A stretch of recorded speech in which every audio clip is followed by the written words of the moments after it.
made it. It's a long stage. I was at a conference in Los Angeles about a year ago, and there was a stage that was 4 times as big as this. And when I came on, as I walked across the stage, the music they played was David Bowie, Let's Dance. That's cruel. Just cruel. Anyway, it's a real pleasure to be here. You will forgive me, I hope, if I speak in English. It's going to be a longer lecture as a result, more interesting than if I speak in French. If I speak in French, I will only talk about my favorite things, which takes 2 minutes. Actually, I have learned a lot of French over time. When I was at school, my favorite lesson was French when I was growing up in Liverpool. I loved French. Actually, I loved the French teacher. I did, yeah. Monsieur Evans. It's a long story. But I was very impressed because this was Liverpool in the 1960s, and England was a very different place in the 1960s. In those days, people in Britain didn't believe they were part of Europe, for example. So things have changed a lot, you know, since... Isn't it ridiculous? Listen, I have a problem. I am from England, and so I come from a country that recently voted by a narrow margin to pretend it is not in Europe. But I now live in America. I've lived there for 17 years. This is a country which just voted by a narrow margin to pretend it's not part of the world. So I'm going to come and live in France, I think. At least.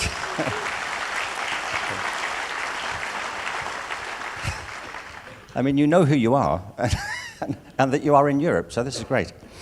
No, so I love French. I love the French teacher. I loved the culture that I learned about. I also found I could speak it. I won't do it today, maybe later on over a drink. But I also, at school, I had to study German. And I realized that it's impossible to speak German. Nobody can speak German. It's a fraud, the whole thing. And I know people pretend they can, but I have tried it.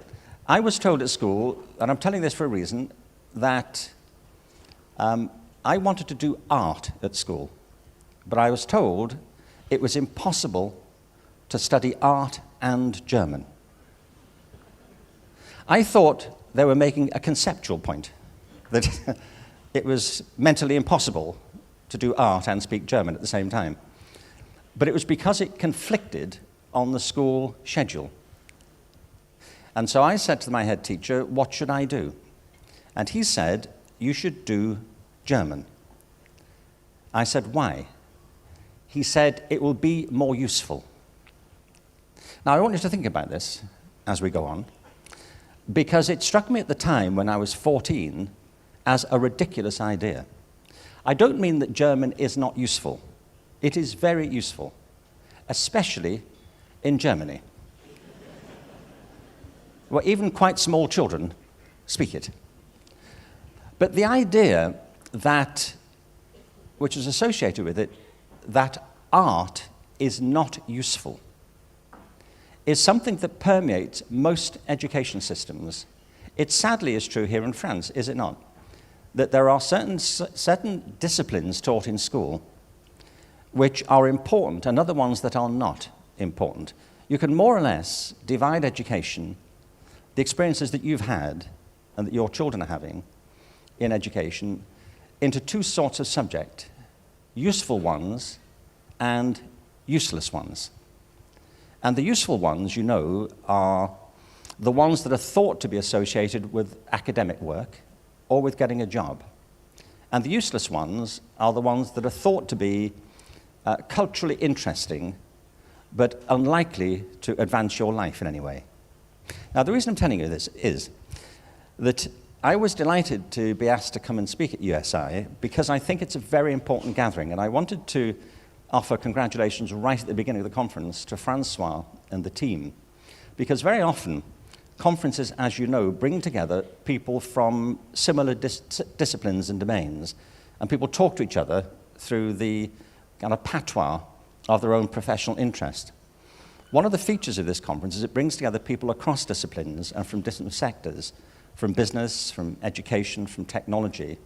And I think it's vitally important that these sorts of conversations happen, and they happen more often. And I think it's a great testament to Francois and the team to have brought together you as a group and also the panel of speakers that you have coming up. What I also love about it is it's meant to be a conversation, and we're going to have one shortly. I spoke at an event recently. It was a peace conference in Vancouver. It was called the Vancouver Peace Conference. They're very good at titles in Canada. And the guest of honor was the Dalai Lama. I hosted the opening session. There were 13 people on the stage, including His Holiness, the Dalai Lama, and I facilitated it. So Francois had to introduce me. I had to introduce the Dalai Lama. This is difficult because in the belief system of Buddhism, the Dalai Lama is the same spirit who has inhabited that role for over 2,000 years. So there's a lot to include, you know, in an introduction.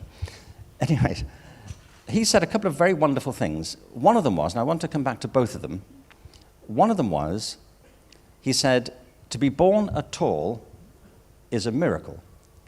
What are you going to do with your life? He wasn't speaking to me, he was speaking to the room. It amazes me how many people get locked into a track in their lives and go on to live lives they don't find very interesting or fulfilling. And I always compare that to people I have met who love what they do and believe they're doing what they're meant to do, and that when they do it, they're at their most authentic. The second is, somebody asked him a question at one point, and he took a very long time to answer it. And then he said, to this room full of expectant followers, he leant forward, and we thought, here we go, and he said, I don't know. We're a bit surprised, honestly, because we thought you're the Dalai Lama. You know, what do you mean you don't know? And he said, I'd never thought of that. What do you think? Now, the reason that matters to me is because it characterizes something that doesn't happen very often in education. Here is one of the world's great teachers who is quite prepared to say, I don't know something. And what it illustrates is that nobody does know everything, no matter how learned they are. Human knowledge is a densely woven fabric that draws together expertise from different lives, different disciplines, different perspectives, and different cultures. One of the great adventures currently in human understanding, facilitated by technology, is Wikipedia. I had the pleasure of helping to launch a fundraising event in Los Angeles recently for Wikipedia. It's the most astonishing achievement if you think of it. There are millions of people involved, working together like some great tapestry, weaving together this enormous fabric of knowledge and correcting each other as we go. There's never been a collaborative enterprise on this scale ever before, not since the great libraries in Egypt were destroyed. And what it makes clear is that knowledge is a collective possession that we all contribute to. The other thing I liked about him saying this was that here was one of the great teachers of the world saying, I don't know, what do you think? And what it illustrates is that teaching properly conceived in education is not a monologue. I mean, forgive me this morning, but it's not a monologue, it's a conversation. All the great teachers are great students, and all the great students are teachers. Now, none of these principles applies in the way we currently educate our children. We give our children choices between useful and useless subjects. We don't encourage conversation between disciplines. We don't encourage an exchange between teachers and students. And we don't bring together people across cultures. And what I want to say just at the very beginning of the conference is that this conference does all of that. And I think it represents principles that we should all of us be working collectively to build into our education systems. There's no question in my mind that our education systems are no longer fit for the purpose that we intend for them. And that all the things you're going to talk about over the next few days have to be associated with a transformative way of thinking about how we educate our children and how you educate yourselves and the people who work with you and for you. A lot of people are persuaded by an old story in education. The story is that you go to school to learn a series of subjects and you pass exams, and with good fortune you'll go to a good university, and then you'll get a degree, and then you'll get a job. And if we know anything now, this is a model that was designed in previous times for other challenges, and it doesn't work anymore.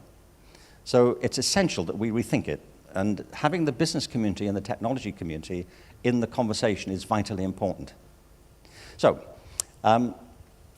I work a lot in education, I work a lot with businesses, I work a lot in the cultural sector, and have done for a long time, and there are three big propositions that underpin the work I do and have come to be very committed to.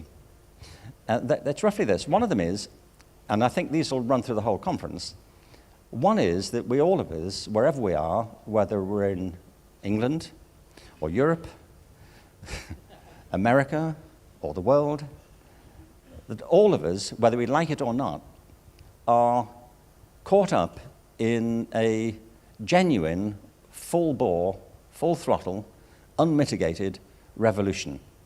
And I don't mean this figuratively, I mean literally. You know that, I don't need to harp on this. It's literally true. You know, the world has had many revolutions in the past. We've had at least 3 industrial revolutions so far. We have had political revolutions, cultural revolutions, all of which are still playing out. I remember years ago when Richard Nixon first went to Beijing, he was told that the Chinese premier, Chou Enlai, was a great student of Western history. And evidently, at the prompting of Henry Kissinger, Nixon said to Chou Enlai, as they walked around the Forbidden City, "What do you think has been the effect on Western civilization of the French Revolution?" And without pausing for breath, Chou Enlai said, "It's too soon to say." I think it's a wonderful observation, isn't it? Well, you know, it's true. The French Revolution still is reverberating through European culture. These things don't end, they just add to the mix. We've always had revolutions. But there's every reason to suppose that the revolution that's happening now has no precedent in human history in terms of its scale, implications, and impact. And there are 2 driving forces. One of them is technology. I think all the evidence is that, as interesting as digital technology has so far proved itself to be, what lies ahead of us is far more dramatic, far more transformative than what lies behind us. Your children are heading into a world that you don't understand, you can't predict, and nobody else can. And it will be more tumultuous than the world that we're currently living in. And the second is the massive growth in human populations and its impact on the world's natural environment. So there's a revolution. The second is, if we're to make sense of this revolution, we have to think differently about our talents and our abilities, and your children's abilities in particular. And the third is, if we do all of that, we have to behave differently. We have to run our institutions differently. We have to rethink the principles on which we do business, on which we run education, and on which we do our politics. I think it's as important and transformative as all of that. Now, the good news is, because time is short today, that I have written a book about all of this. So you have nothing else to worry about. You simply need to buy this book, which is entitled The Answers. Now, here it is. You will notice that this is in French. It wasn't in French when I wrote it. Otherwise, it would have been a short pamphlet. But the English title was Creative Schools, Transforming Education from the Ground Up. I wrote it in part because I've worked in education all of my professional life. A lot of people came to know about the work I do because of some talks I gave at the TED conference years ago, which the organizers, the first talk, they called it Do Schools Kill Creativity? And I thought it was very important to explain that they don't have to kill creativity, they just do. And that part of the great challenge and adventure for all of us with any collective interest in our lives, our communities, and our children is to rethink the fundamental principles on which we are running our education systems. Now, I'm going to explain a little bit more about it, but can I ask you first, how many of you here have got children? Okay, or grandchildren? Great, okay. And the rest of you have seen such children? Small people. Well, how many of you have got 2 children or more? All right, look, I will make you a bet, and I will win this bet. My bet is, if you've got 2 children or more, I bet you they are completely different from each other, aren't they? You would never confuse them, would you? Like, which one are you? Remind me. You know, I'm constantly getting you confused. The point is, every child on earth, just like you, is a unique moment in human history, unrepeatable, unprecedented, with a unique mix of talents, abilities, interests, dispositions, and possibilities. And there are some features, though, that all children have in common. One is all children are desperately curious. There is a very important difference between learning, education, and school. Children love to learn. They don't all like education, and some have a big problem with school. Can I ask you, how many of you here really enjoyed your time at school? And please do, some people did. How many did not? Okay, about half and half. How many of you here are now doing exactly what you thought you'd be doing with your life when you were 15? Okay, not so many. I mean, some of you may be in the field you wanted to be in. I wanted to be a doctor or a business leader, and I am. But even then, it's unlikely that you're leading the exact life you had in mind, if you had anything in mind. And there's a reason for it, which I'll come back to. But I want to take you right back to the beginning here. We've just, by the way, I'm not going to show you pictures, don't worry, but my wife and I have just welcomed our first grandchild. She is 2 months old, and by a happy coincidence, she's the most brilliant and beautiful baby that was ever born. Which is great, isn't it? And it happened to us. So I feel sorry for the rest of you who don't have this child. But anyway, this is not a picture of her, but I came across this. I'm going to tell you what this is. And I just want to keep this in mind as we go through. I came across this on the internet. This is a little boy, toddler, and his parents give him a present. This is just a random video from YouTube. I just love it. His parents gave him a present, and he opens it. I'll tell you what it is. You don't have to wait for the surprise. What I want you to look at is his reaction. So he opens the present, and it's a banana. Okay? Why his parents gave him a banana, we don't know. But they did. But watch his reaction to the banana. Open it. Banana! Banana! I got banana! Yay! I got banana! I got banana! Yeah, I got banana home! You're gonna bring it I got home? banana home! What do you say? Thank you. I got the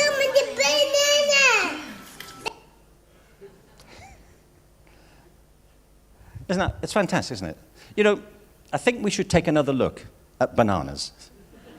Honestly, I think we're taking them for granted. But isn't that a wonderful reaction? That's how curious young children are when they're born. Everything is wonderful and marvelous. I mean, it eases off a little bit as they get older. It gets less excited. It's just as well. Honestly, I mean, going to a supermarket would be awful, wouldn't it? If we were all still like this at the age of 35 and 40, you know, you couldn't go to restaurants, could you? Honestly, I got a salad. Yes, it's fine. It's okay. Relax. But it's going to be okay, honestly. This is the thing. Human beings, as a species, you know, there's very little, really, that distinguishes human beings from the rest of life on Earth. Is there? And we make too much of the differences. We are mortal, organic creatures who depend on the planet to be here at all and for the brief lives that most of us have, comparatively speaking. But something clearly does set us apart. And there are various ways of describing it. I'm going to come to one of them in a minute. But one of the foundational differences is that we are so deeply curious as creatures. We are fascinated by the world around us. I mean, this child will go on within the next year or so to speak fluently in whatever language he's exposed to. Children do.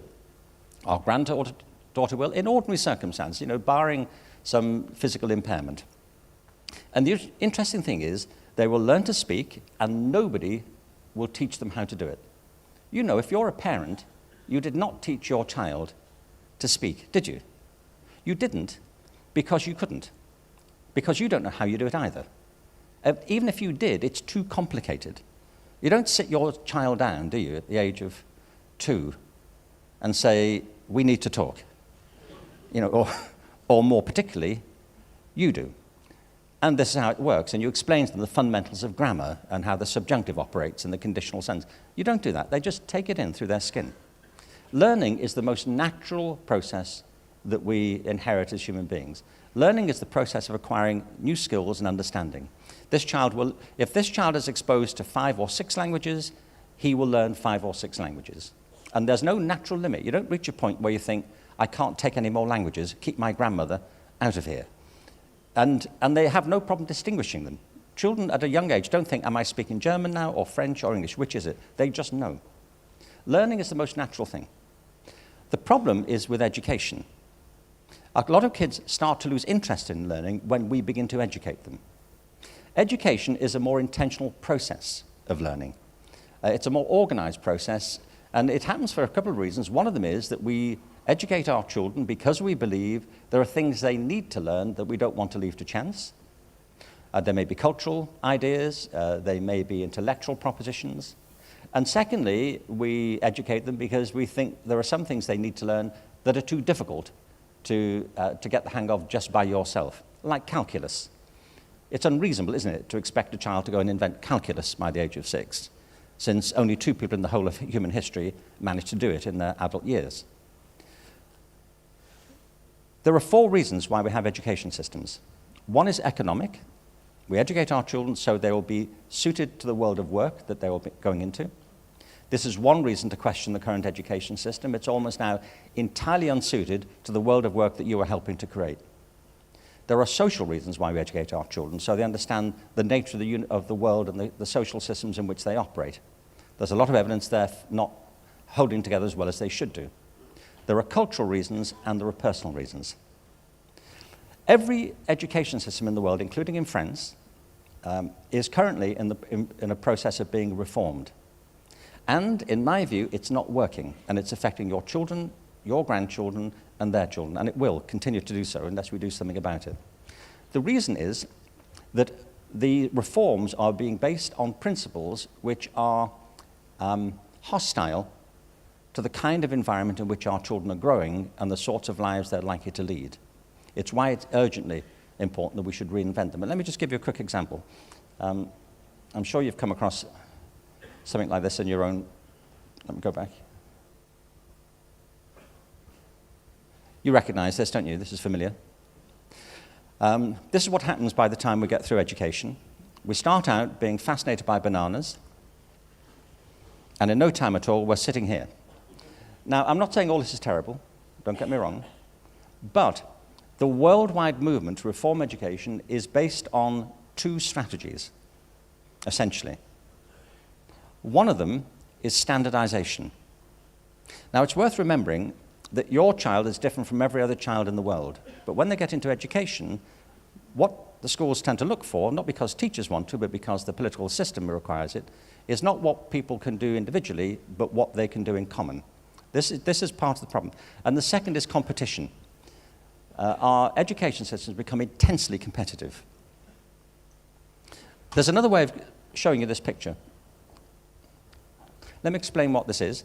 This is a picture taken in the Indian province of Bihar, B-I-H-A-R. I'm not showing you this in criticism of Bihar or the challenges they face. This caused a big problem in Bihar when the picture was first put into the press a couple of years ago. Let me tell you what this is, though. In this building, there are young people who are taking an examination, a test, which is essential to get them to the next level of their education. I think they're 16 years old. The people hanging on the wall are their parents. The parents are climbing the wall and handing pieces of paper through the window with the answers to the quiz. It's the kids. What you can't see because the picture doesn't go that far, are the hundreds of other parents who are waiting to climb up to their children with their paper. Now, I show you this not because I think there's something especially terrible happening in Bihar, but because metaphorically, we're doing the same thing here. We're doing the same thing in America. Parents, as it were, are being driven up the wall in order to get their children through this competitive system. So we have systems of education which are based on extreme competition, high-stakes testing, and on standardization. And there are very good reasons to suppose it won't continue to work. In fact, it's not working now. What I want to do is explain what I think the alternative looks like. There are really, currently, three key principles which underpin the education system. The first of them is conformity, when human life actually thrives on creativity. Can I just conduct a quick quiz here for you? I'm going to ask you 2 questions, and answer these as honestly as you can. The first question is, if you think about creativity, how creative are you personally? How creative do you think you are? Have a think about that. If you can, think of that on a scale of 1 to 10, okay, with 10 at the top. The second question is, how intelligent are you? On a scale of 1 to 10, okay? Now, I'm going to ask you to put your hands up. You don't have to. You can say, I'm sorry, this is not why I came out this morning. I'm at the Louvre. We don't do this type of thing here. But let me assure you, if you do put your hands up, there are no social consequences. I mean, for me. I mean, it may be a disaster for you, I've no idea. But let me just quickly check it, okay? Think about creativity first. How many of you would give yourselves 10 for creativity? Thank you. 9, 8, 7, 6, 5. By the way, do look around, because the people at the front think all the really smart people are at the back now, so they already voted. 4, 3, 2, 1. Okay. Where was the top of that curve, would you think? Around 7? 6 or 7? Okay. How about intelligence? Now, I know a certain modesty comes in now. We are in France.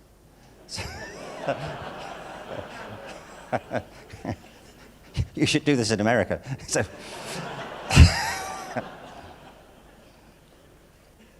okay, how about 10 for intelligence? Who gives themselves 10 for intelligence? Thank you very much. Somebody at the back, that's right. That's great, thank you. As intelligent as it's possible to be, right there. You can go now, by the way. We're just wasting your time. 9. How about 9? Thank you. 8, 7, 6, 5, 4, 3. It's getting tense, isn't it? 2. Okay. I never do 1. If you've got 1, you don't understand this anyway, do you? I say, you've no idea what we're talking about, have you? You're still worrying about me learning French. All right. Where was the top of that curve for intelligence? I think about 7. Okay. Now, look, I think you're all wrong about this. But what I want you to think about, well, first, one last question. How many of you gave yourselves different marks?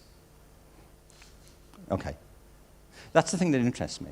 So the question is, what were you thinking of when you gave yourselves marks for creativity? What was in your mind? What were you assessing? The reason I say this is there are a lot of misconceptions about creativity. A lot of people equate creativity with being artistic. So they may hear you say, when you say, are you creative, they think you're being asked, are you artistic? You know, do you play a guitar or an instrument? Do you dance? Are you in an opera company? The point is that creativity is a function of human intelligence. It's the capacity for having original ideas that have value. And you can be creative at anything at all that involves your intelligence. So the second question is, what did you have in mind when I asked you about intelligence? What were you giving yourselves a mark for? What do you think intelligence is that you can give yourself a mark for it? Part of my argument here is that our education systems are rooted in a very narrow view of intelligence. That's why I think of them as promoting conformity. They offer a very particular view of intelligence based on the idea of academic ability, the sort of intelligence you need to get into a good university. But if all we had was academic ability, most of human culture wouldn't have happened. You wouldn't have a business, there would be no practical technology, there would be no architecture, no design, no engineering, no practical business at all, no love, no relationships, no social cohesion. Academic ability, important though it is a very narrow conception of the full breadth of human intelligence. But we tend to conceive of education primarily in terms of promoting academic ability.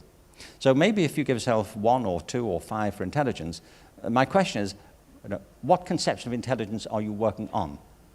So our current systems of education are based on this narrow view of intelligence. That's why I say they're about conformity, when human life is characterized by diversity, diversity of thought, diversity of ability, diversity of talent. Our communities and your businesses depend on a very wide range of intellectual capacities, and not only those that you can associate with verbal reasoning. The second principle on which education is based is compliance. If you have a conformist view of education, it's important that you get people to stick to it, which is why there is so much emphasis on examinations and institutional conduct, when our systems actually thrive on innovation. And the third is that our systems, for the most part, are based on the idea of linearity, on supply and demand. So a bit like agricultural, a bit like industrial manufacturing. It's why, for example, these days there's a big emphasis on the so-called STEM disciplines in schools, science, technology, engineering, and math, when above all now, we need to have a more generous conception of the range of disciplines that we need to meet these various objectives. So we have 3 principles: conformity, compliance, and linearity. And the ones I think we should be promoting in schools and education generally are creativity and diversity, and the idea that human life is not linear, it's organic. It's why none of you could really plan your lives out properly. Now, the reason I say that this principle is important, that the organic principle, is this: that there is, as you know, a profound difference between social systems and physical systems, and between the physical sciences and the social sciences. The physical sciences have been remarkably successful to date in analyzing and formulating laws about how the physical world operates, in physics, in chemistry, and biology, and so on. The social sciences have had a dismal record, not in analyzing and observing how people behave, but in predicting how they might behave in certain conditions. Probably the worst case of it is economics. Economics has for years tried to pretend it's a physical, a natural science, and it's really a kind of intuitive game of prediction.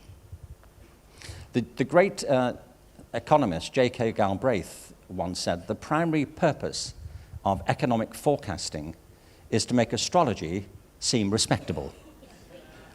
And you know that. I mean, every cash flow, every business plan is an act of hope and a kind of a vague exploration of imaginative possibilities, quite likely to be thrown apart by contingency. Most of technology is essentially unpredictable in its consequences. That's to say, technologies are invented for a purpose, but then people turn them to entirely different purposes, which were never anticipated. And the reason is that human beings behave in relation to each other's behavior and then act creatively on their own experiences. So it's a constant vortex. For example, in 1898, I think it was, there was a woman who occupies an odd place in human history. Her name is Bridget Driscoll. She's the first person in history to have been killed by a motor car. It was at the Crystal Palace, at the Grand Exhibition in London, and she went to see an exhibition of the horseless carriage, as it was then called in the UK. It was travelling along at 5 miles an hour. She couldn't get out of the way. It was all happening too quickly. She was knocked down, went to hospital, and died of her injuries 2 days later. The London coroner returned a verdict of accidental death. He said this was a freak accident, and we must ensure this sort of thing never happens again. Well, it did, didn't it? more or less, more people have died in motor car accidents than in all armed conflicts combined over the same period. The toll on human life of motor cars, let alone the toll on the environment, was not part of the original plan of Benz and Mercedes and of Henry Ford. It's the impact of contingent and emergent qualities. For example, I was rewatching recently Steve Jobs launching the iPhone, which you'll recall only came out in 2007. And think how that's changed the world since then. When the iPhone came out and then the iPad, it was simply seen as a much more efficient way of getting information and being in touch with each other. The impact has been far-reaching in almost every field of life. One of the effects of digitization, for example, has been this, that we have now seen, I'll just get this up here. Let me just go back to the beginning. One effect is on the economy. And of course, we know the way jobs have been swept away. One of the big challenges we face in education, one of the consequences of this preoccupation with academic work, is there has been a massive spike in youth unemployment. There are about 1.1 billion young people around the world, including, well, people between the ages of 15 and 24.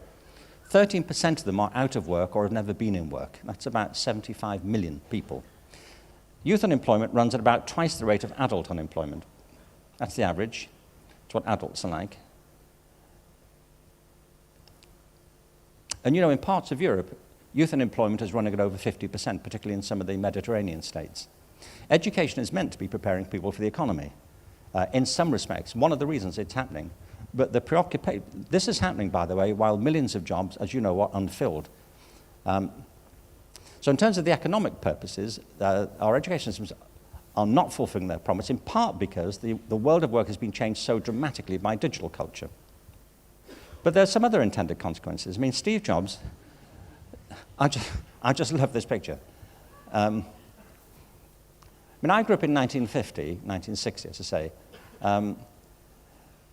We didn't have any gadgets of any sort. I'm not saying this is a good thing or a bad thing. But you know, our kids now are spending most of their waking hours like this, in front of gadgets. None of this was mentioned in the job spec or the product specification for the iPhone or the iPad. But this has had the most extraordinary and tumultuous effect on social life, social relationships, and on levels of personal anxiety. There's a mounting concern now of the effect of being engaged with digital technologies on the cognitive and emotional development of our children, and in particular, the impact of social media on the way it's impeding children's actual social development. But again, it's the law of unintended consequences. This wasn't part of the plan. It's just one of the things that comes about. But of course, this is before we even get serious with artificial intelligence.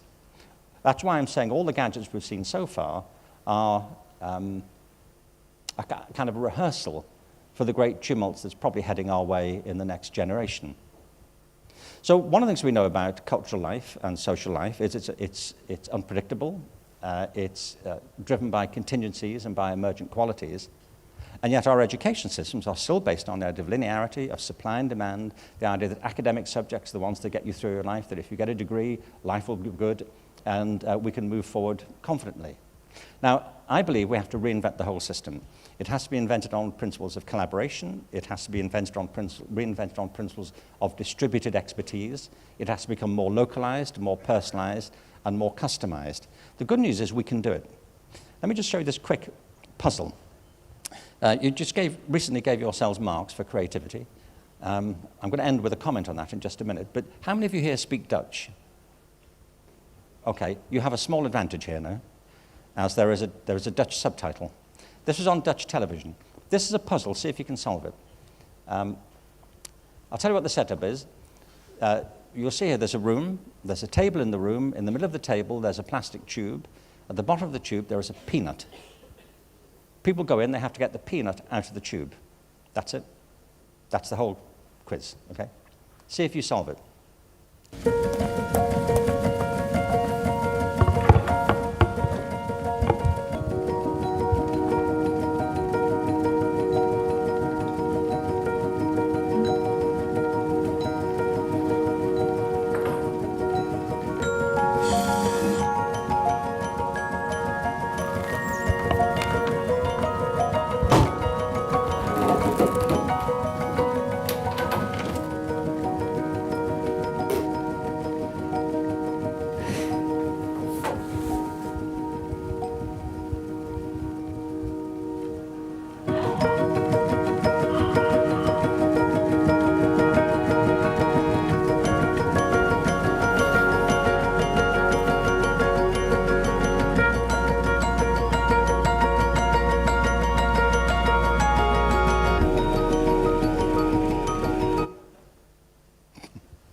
Did you?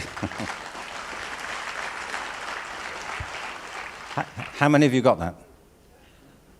Good. I didn't when I first saw it. Look, a quick comment on this. The first is, most people don't get that on the first look. By the way, the ape did. The ape solved the problem. So there's hope. Really, honestly, if it all goes wrong, we can turn to the apes for help. The reason I show that to you is this. Most people struggle to solve that problem. Not everybody, but many people do. And yet, all the resources that were needed to solve the problem were right there in the room. The problem was that people didn't connect the resources to the challenge. You can see that most people thought, well, this is really very perplexing. There was a bottle of water at the back of the room, a little bowl of fruit. And you can see that most people thought, well, that's very nice of the people who've organized this challenge to lay on some refreshments. But they didn't connect it to the problem. The people who solved it did. They saw everything that was available as relevant to the problem they were trying to solve.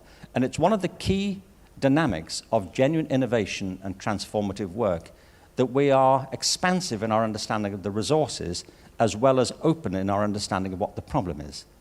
And I believe that in education we are faced now with some deep problems, but they are caused by the system itself, not by the teachers, not by the students, not by you as parents or as professional leaders.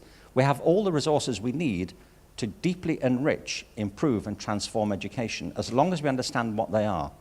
And the deepest resources are human talent. Human talent is very diverse, it's highly dynamic, and it's often hidden beneath the surface. So our way forward here is to rethink the fundamental nature of human talent. So when I asked you how creative you are or how intelligent you are, the fact that many of you marked yourselves down, to me, is an illustration of the depth of the problem. Because like that child with the banana, you were born with deep creative talents and possibilities. The trouble is identifying them and then knowing how to cultivate them. So a better question for me is not how creative are you, but how are you creative? What are the areas in which your mind most comes alive, the things that stimulate you most, and were they ever touched in education? And the second is not how intelligent are you, but how are you intelligent? What is the range of your own abilities? I published a book a little while ago called The Element, which is about that very thing. We'll talk about it maybe just before we're done. But the fact is we have the resources we need, providing we have the vision and the imagination to connect them with the problem. And that means breaking out of the old model. The old story that if you go to college, you get a degree, and we sacrifice everything for that, the world will be fine. The fact is, it won't be. We have to rethink the fundamental nature of human talent and resources, beginning with that expansive sense of imagination, creativity, with which we're born. I think business has a huge role in that. Technology will help to facilitate it. It won't be the whole problem, the whole answer. It will be part of an answer that's still unfolding. But there can't be a bigger challenge for us just now than to reconceive and reimagine how we educate our children. By the way, even when we do it, if we do it, we still won't be able to predict the future, but we'll have a future, and so will our children, and they'll be grateful to us that we help them to create it. Thank you.